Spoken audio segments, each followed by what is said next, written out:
Okay, I think I did pretty good. The trailer's pretty flat. How about that, huh? It's really nice having those really big drop, universal type of hitch things there. So, tags on.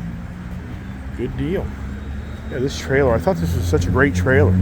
This thing's sat down in Florida for 6-7 months. Buying fuel, $100 fill up here. $4 diesel, $4.20, $4.19. Interesting. I thought this truck only had about a 28-gallon tank. It seems to have like a 32. Yeah, probably about a 32-gallon tank. A little better than I thought. We should have had like my power boost. That's probably like a 38. There's some money for the day, right? Is that my old Toyota 4Runner Pro? So it's just like that Cavalry blue. That was a nice vehicle. Those Toyota Charity Pros are just such good vehicles to own, and they hold their value so well. And that's something too that, you know, these ventures I take out and buy some things. Every now and then I buy some things that don't get destroyed by values, and you know, in so many ways. And that's why I like the Honda products. I see here. Here's the my old Cavalry blue. I had two of them. Hard to believe. I special ordered one, had that one, gave it up for the Jeep Gladiator back in the I think it was 2019. It was like May of 2019. And in some ways I regretted that, but I had to give that up for that. And then I bought one from Carvana. I did a whole Carvana. You know what's going on in Carvana these days? No, what's going on in Carvana? I mean, I drove by their location up here in Maryland where I bought mine, and the whole little vending machine car thing that they have was empty as could be. So a year ago, you were hearing Carvana's going to go bankrupt. And it's just so much news out there. Got the truck all fueled up. 467 miles, wow.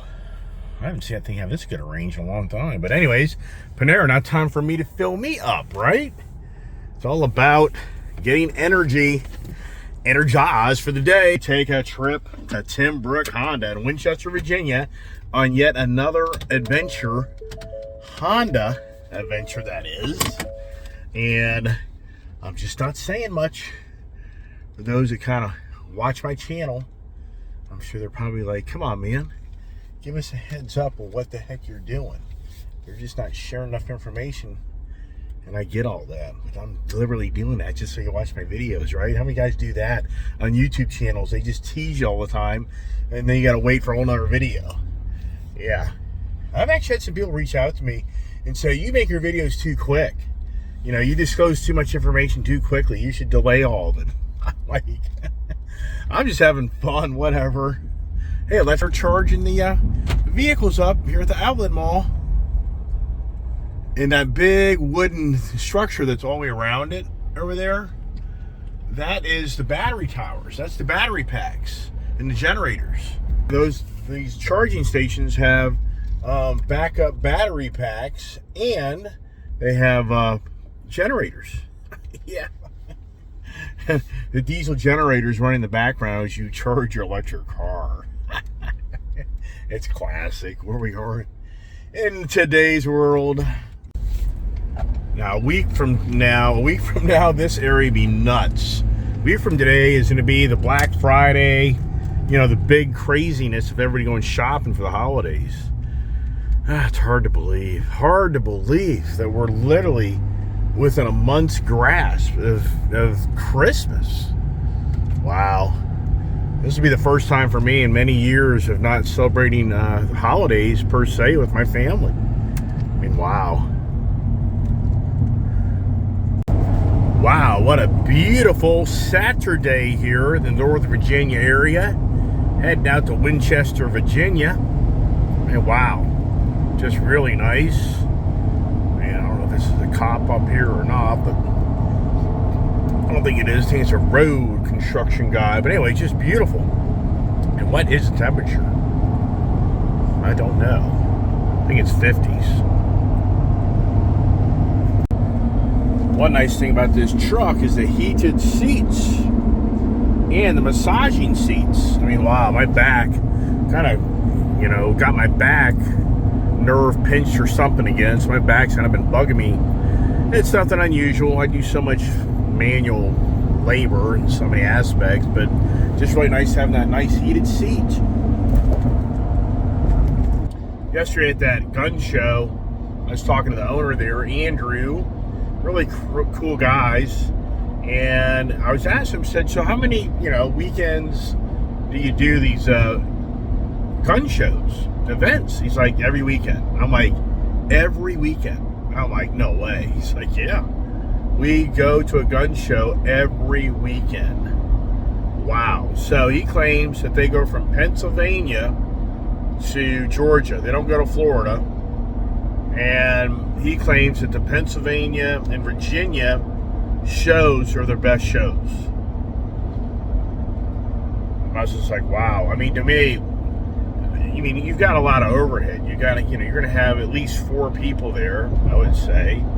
And you got travel. And I think, if you're renting hotel rooms, that gets very expensive. So I saw a lot of camper trailers at that gun show. So my guess would be that the people bring their campers. Because think about it. If you set up, Thursday night, come in Thursday night to be setting up Friday. And so you got Thursday night hotel room, you got a Friday, a Saturday, Sunday, even until Monday morning, 4 days in a hotel, and you've got, 4 guys. That could easily be $400, I could be a $1,600, $2,000 bill. Not including we have to pay to get the, get to the event. You got to pay good money to be in those shows. So I'm sure it's a very fine line there where you're really making a good amount of money and then you're not. If you go to some of these shows and your sales are a third or half of the previous show, that's challenging. So, good group of guys. And I only think he's been doing that a few years, but that'll wear you out. I used to do trade shows back in the 90s. Oh my gosh, man, that stuff just takes everything out of you. And I even asked him about it. He's like, oh yeah. I said, by Monday morning, you're going to be exhausted. He's like, yeah, we'll hit the wall by Monday morning. All right. Beautiful day to be out and about on my adventures.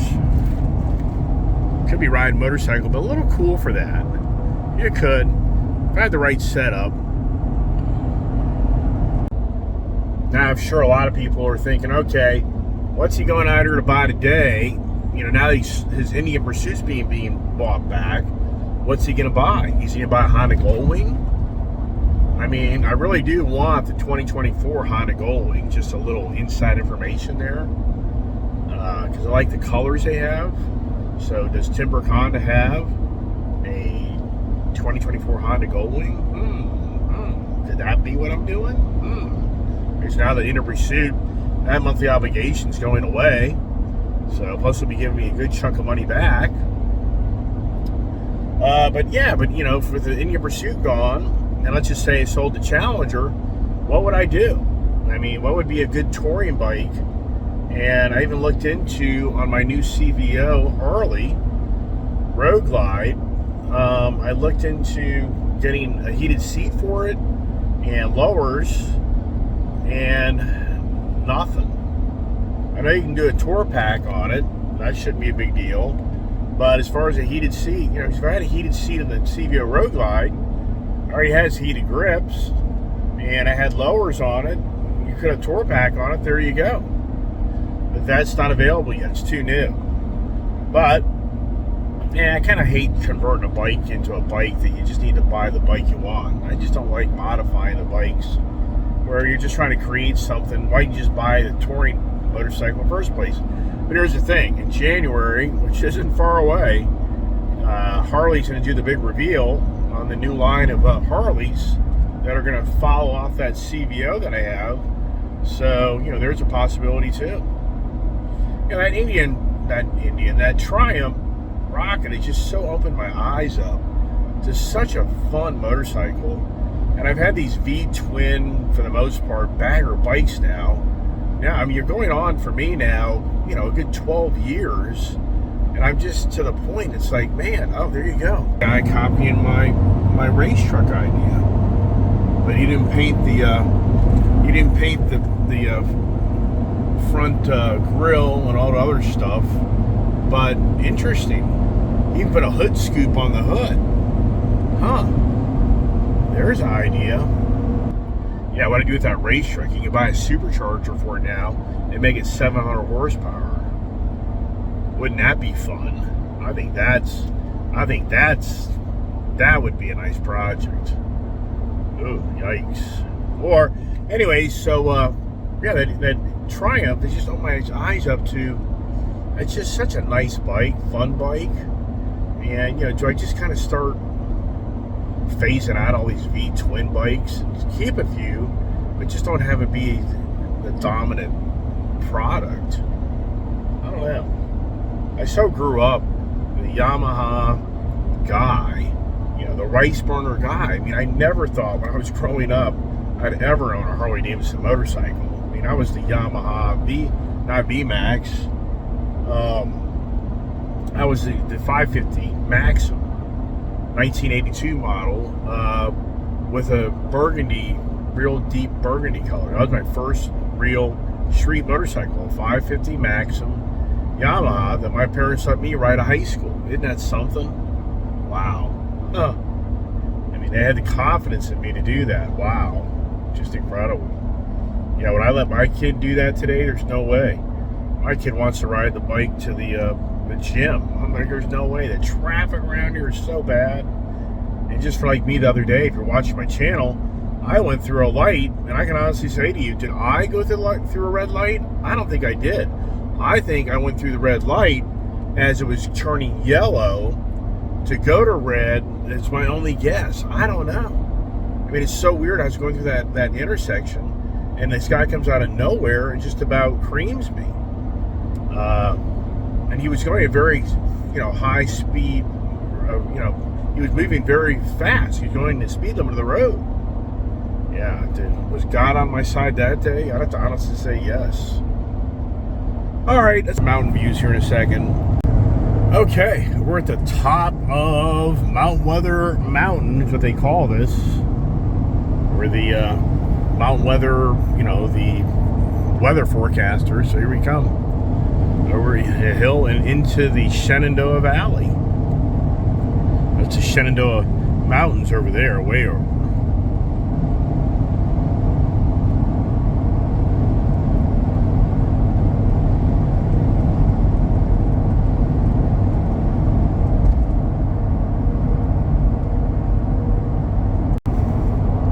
Okay, now we're coming down to the Shenandoah River, which then eventually connects into the Potomac River.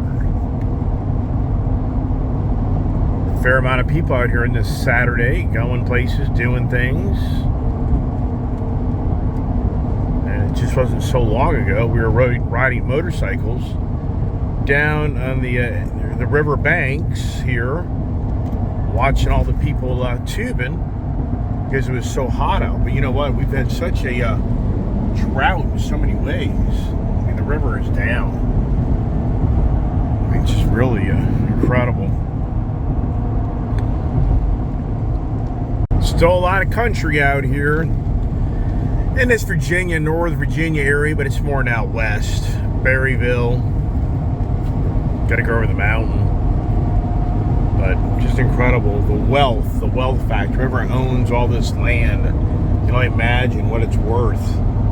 Millions upon millions, you know, and it's just probably some ways you got to really figure it's generations of families. I mean, wow.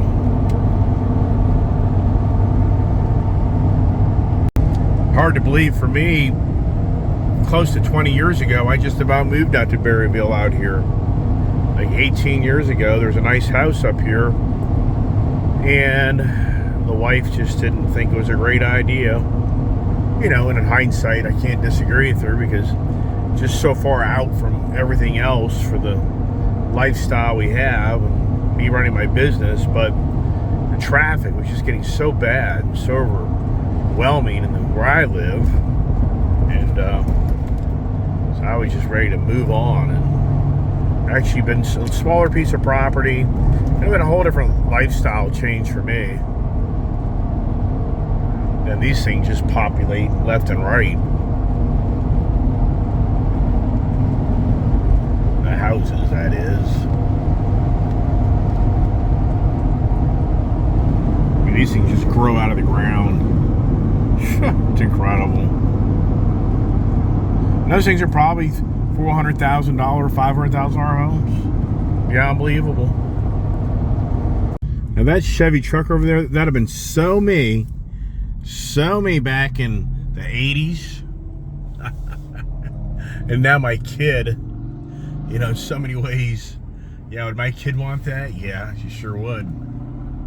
It's really hard for me to believe. In 1997, I bought my wife a Tennessee walking horse. And we boarded it out here near Summit Point, West Virginia. But to get there, you can go right up the road here, make a right-hand turn up at the next light. And we were about 3 miles back from this road where we boarded a really nice black and white horse, very similar to the lines of my daughter's horse that we have today.